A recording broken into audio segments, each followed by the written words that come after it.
Welcome back to episode 13 of me getting my Coupe ready for the wrap, and today's episode we are going to be working on the passenger side. Hopefully by the end of this episode my passenger side should be done, but I think we all know how this is gonna go. It's probably gonna take me a lot longer than I'm expecting to, but I have hope and I'm very optimistic about the whole entire process. So let's go ahead and grab the front fender. So where this was last left off was, well, there was self-etching primer and filler primer. I did 2 layers of those because I sanded it after I did the first initial coat and I went all the way to the bare metal again. So I decided to put another layer just so I won't get to the bare metal having it being exposed. So let's not waste time and start working on this thing. Bucket! Bucket! Let's start sanding this thing.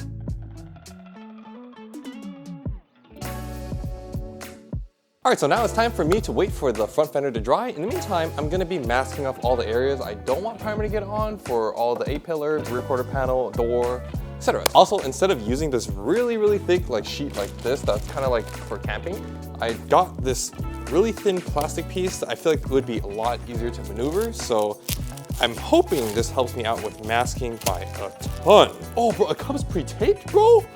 Yo, this is sick. Holy, this is amazing. This is great. Wow. You know what? I think this is the best thing I've bought. This is amazing, dude. This is so much more convenient, bro. Oh my gosh. Oh my god, it goes even further. Wow. I am definitely buying this again. Wow. This right here is by far the best thing I've ever bought in my life. Very happy, as you can tell. I'm also going to emphasize that I'm not specifically going to be working on this A-pillar door and rear quarter panel just quite yet. I'm going to be working on the side skirts after I finish masking it, but this is just a very tedious job that I'm trying to finish before, moving forward, so once I actually get to this part, it is significantly easier. All right, where is the start of the tape? Right over here. Sick.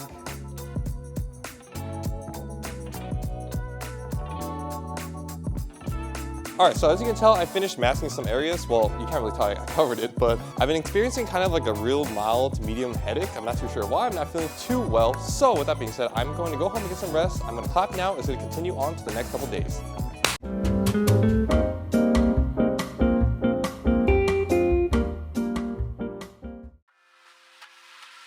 Alrighty, the front fender for the driver's side is officially done. And as you can tell from the reflection, I hope you can see this.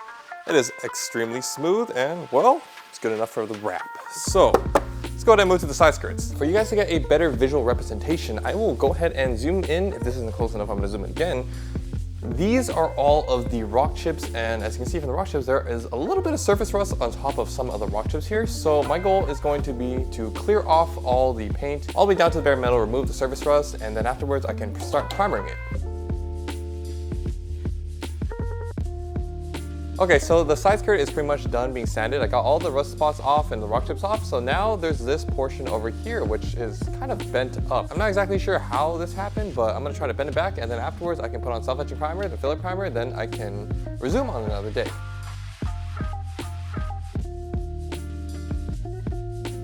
Okay, I tried my best to get it back to where it was before. It kind of looks okay, except for the end over here, which is it's kind of nasty, but I'm just going to go over it. This part won't necessarily be seen. I will probably revisit this another day to actually properly fix it once I fully do it again. Or once I start doing the process of doing the primer, I'll see exactly what I could do. So let's go ahead and start primering this thing.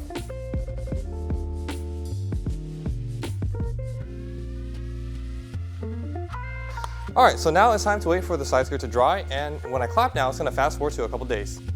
Alright, a couple days have passed, and today is going to be a very special day. I've been waiting on this part for almost 9 months actually. So without further ado, let's go ahead and, I don't have my keys.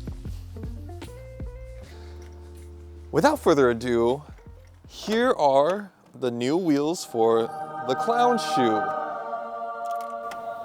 What was that crack? Anyways, let me show you guys. Oh god, 3-piece wheels are heavy, okay. Ooh, these are my new wheels for the clown shoe.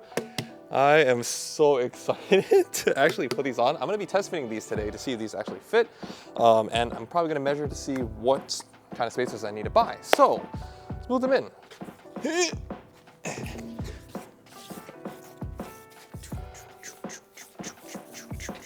Holy sh! This still feels very unreal to see these right in front of me, especially for how long I waited. But these specs are 18 by 11 plus 11 with 295 30 18s. I think these are 295 30. Are they? Yes. As for the fronts, these are 18 by 9 plus 31. I'm thinking I might need a 7mm spacer, but let's go ahead and put these in the car and see how they look. Oh, I can't wait to put these on, bro. I think this gives me more motivation to actually finish the car.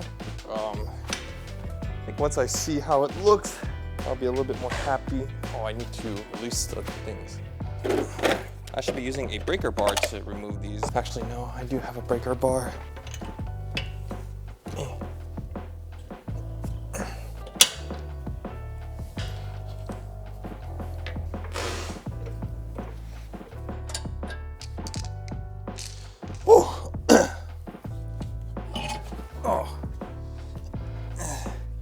Next, the moment I have been waiting for such a long. Oh, also look at the barrels. I don't know if you can see it, but these are brushed. The barrel's brushed too. I thought that was really cool. But now, for the moment I've been waiting for 9 months. Where's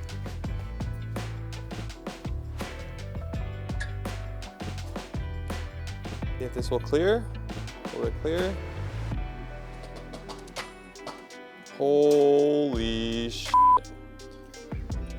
Damn, what the f, bro? Holy shit. I think this could use like a 5mm spacer, low-key. Holy shit. Oh, dude, I'm so happy right now. First of all, these wheels look phenomenal. That's number one. I think I'm trying to figure out how fitment is going to work with this because I do want it to sit as flush as possible, and it is not as flush as I would like it to be. So with that being said, I am going to see, I think if I drop it, it might, well, one, I would have to lower the car, but how much more space do I have now? Let's check. I do have a considerable amount of space for my diff. I could consider taking off the spacer on my spring pad spacer, but for the time being, this is phenomenal. Oh my, oh. Okay. Holy shit. It looks so good, bro. Holy shit. Okay. Let's check the front. Good, bro. Good. What's up? Also test fitting the wheels, brother. Dude, thank you. Time to do the front and see how that works. So I can buy spacers, 5mm for the rear, and then for the front, we'll see.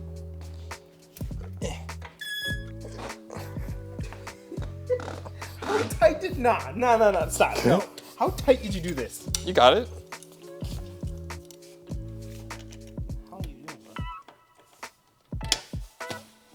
Okay. Oh no. It's because it's not on the ground, brother. Okay, right. There we go. See, look how much easier that is, brother. That's crazy, bro. That's crazy. Yeah, no, just stand, dude. Use your weight. Hold up, bro. Hold up. Yo, who did I? Didn't you do this? No, I didn't do this. Oh, it was. That's what I was gonna say. Should I step on the brakes? Oh, wheel chalk. Yeah, no.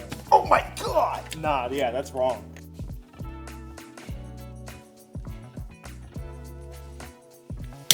Oh. Did you break it? No. I think I got it loose. Oh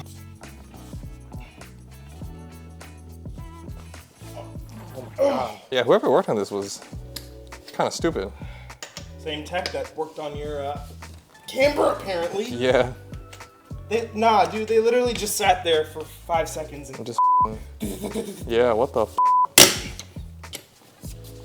Holy shit. I don't know what the fuck they torqued it to. With this socket is over 200 foot-pounds. So, at minimum, they did those to 200. You're supposed to do them to 90. Yeah, dude, what the? No.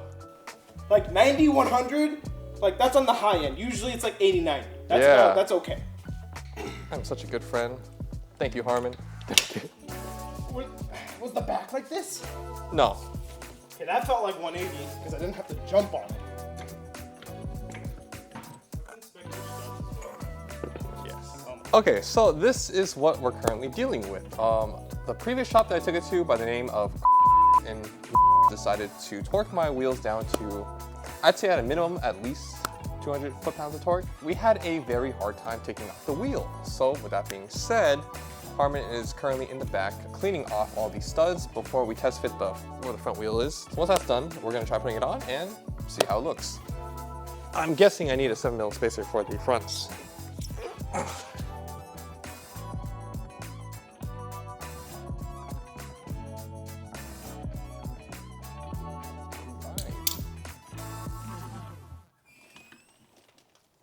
Damn, that is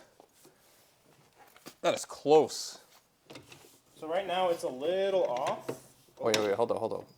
We should check to see if it clears the... Wait, I don't think. We can't take that out because your car's trying to sit on it. It's lower than this. No, I think the jack broke, bro. What? Oh no, bro. Did my jack break? Everything's going to shit, bro. Actually, wait, yeah, put it up. I want to straighten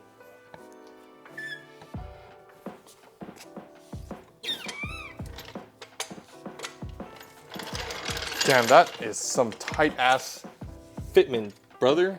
If you really want to run the spacer, I think you could run like a 2mm, but I don't think you No, should. that does not need a spacer. Because that is. when you're turning, That's gonna rub. Damn, the front was a lot tighter than I thought it would be. Holy shit. I'm so confused right now, dog, because I was under the assumption I would need a spacer because the offset was higher. But I'm glad I didn't do plus 21 then, or plus 24, because if it was plus 24. So what is that? That's plus 31. Okay, so if you went to a plus 22, your lip would be bigger. Make sure the strut tower clears. Damn, that is hella close. All right, brother, let's lower her down, drink a beer, and we can admire and assess the situation, brother. Well, I be damn, brother. God damn. Damn. God damn. Okay, so I think it's pretty evident that this is pretty good. I don't think I need a spacer. Initially, I thought the front needed a 7mm spacer, but that's actually not the case. I think it's probably the rear that needs the spacer. So let's go ahead and we're gonna start working on the passenger side. So I'm gonna take off these wheels, put these back, and probably get them ceramic coated before I put them on again. Once all the panels are fully done, I will put the wheels back on. So let's go ahead and start taking these off. Yeah, I got it.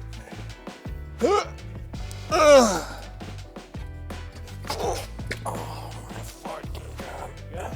Yep. Okay, now that we ow. I probably just caused a door ding on my door. All right, so now the wheels are on the car. Now it's time to start prepping all the panels, the door, A-pillar, along with the rear quarter panel. Once this is done, we can move on to the rear trunk. Let's go ahead and get sanded.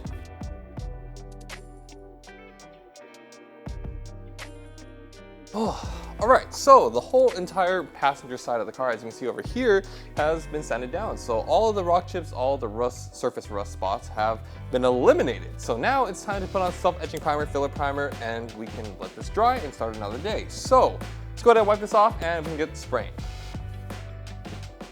Okay, everything has been masked off. Now it's time to put on the self-etching primer. So let's go ahead and get spraying.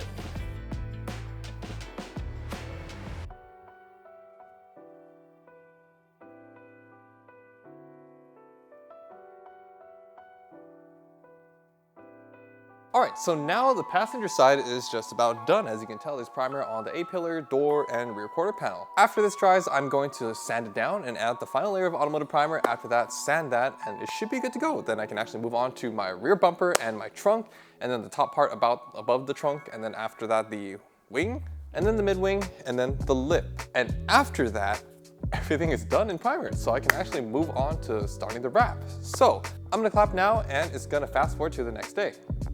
All right, it is now the next day, and it's time to start block sanding, or at least sand by hand because I don't really have a block that's bendable for the door. I'm gonna start sanding the doors, and afterwards I can put on the automotive primer, then afterwards let that dry, sand it one more time, and this entire passenger side should be done. I can move on to the rear. So let's go ahead and get sanding. Alrighty, so the door, quarter panel, and A-pillar has been sanded. Afterwards, I'm going to put on automotive primer. So let's get started on that. Oh, I need to clean off this part before I start spraying again.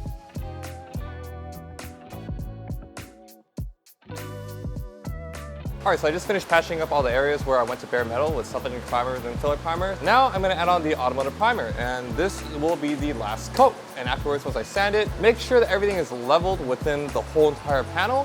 I can move on to the rear.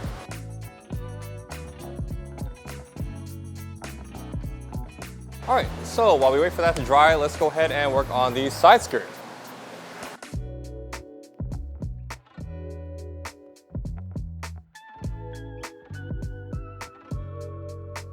So now that the automotive primer on the passenger side is completely dried, I added on guide coat. As you can see, all the black stuff over here. So once I sand it off, that's a general dictation of how far I should be sanding or what area needs to be sanded more. And afterwards, we can move on to finishing these side skirts as well.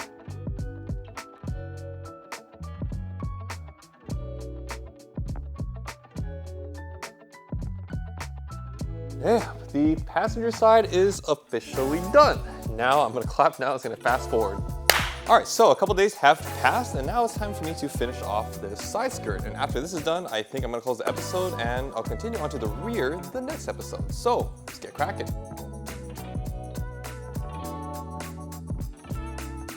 All right, so after sanding this, I went to one spot that actually went to metal, so I decided to cover with self-etching and then along with automotive primer. So that part should stick to the metal, and then the automotive primer on top of that should, you know, bond. Yeah, I'm actually gonna have to leave this and sand this one more time, and I think this should be good to go. So that being said, thank you guys for watching. I'll see you guys on the next one. Deuces.